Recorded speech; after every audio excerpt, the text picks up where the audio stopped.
This is MRS, the Mega Radio Station.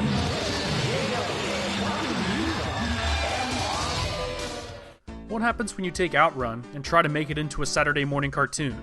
Probably get something that we would frown upon today, but instead, we got Outrunners.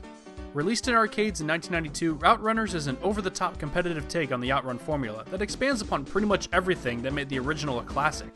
It's got more tracks, more cars, and more songs than the original, but there's something else to Outrunners that elevated to a higher stature than most racing games of its kind.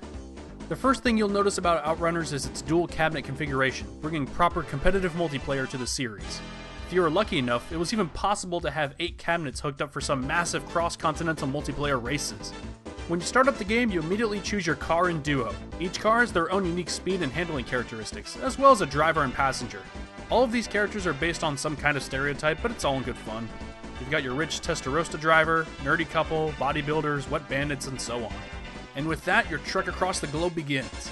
Gameplay-wise, Outrunners heavily follows the established Outrun formula. You drive through each stage, avoiding traffic and other road hazards. And at the end of each stage, you're given a fork in the road to decide your next destination. Outrun has always been a globe-trotting driving adventure, but Outrunners goes above and beyond with the places you go.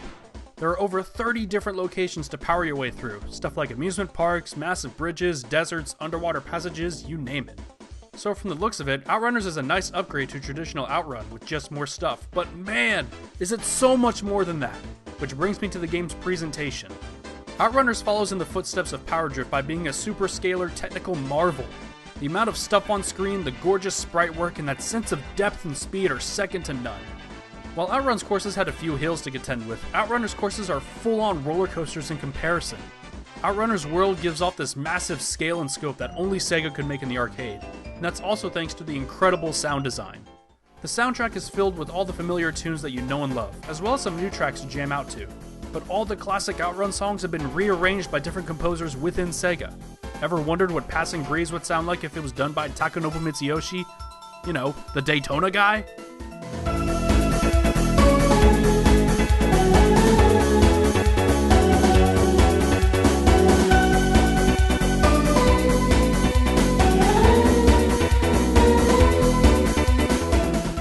So good! Another big addition is the in-game radio DJ. One of the other music options you have while playing the game is MRS, the Mega Radio Station. When this is turned on, you'll listen to a bunch of original tracks made for specific stages, as well as getting a race play-by-play by the announcer. He can get a little grating on the ears when this is turned on, but it's a neat little addition. The absolute coolest thing though about the DJ is passing through a checkpoint. His little soundbite for reaching a checkpoint is so incredibly satisfying to hear.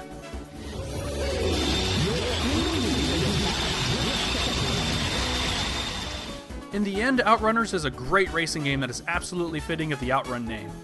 I would tell you to go out and pick up a copy, but the only real home console port was made for the Sega Genesis, and while it tries real hard to mimic the arcade experience, it still has a number of setbacks.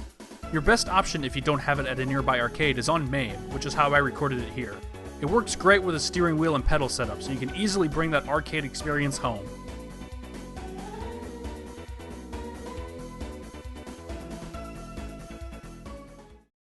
Hey, thanks for watching.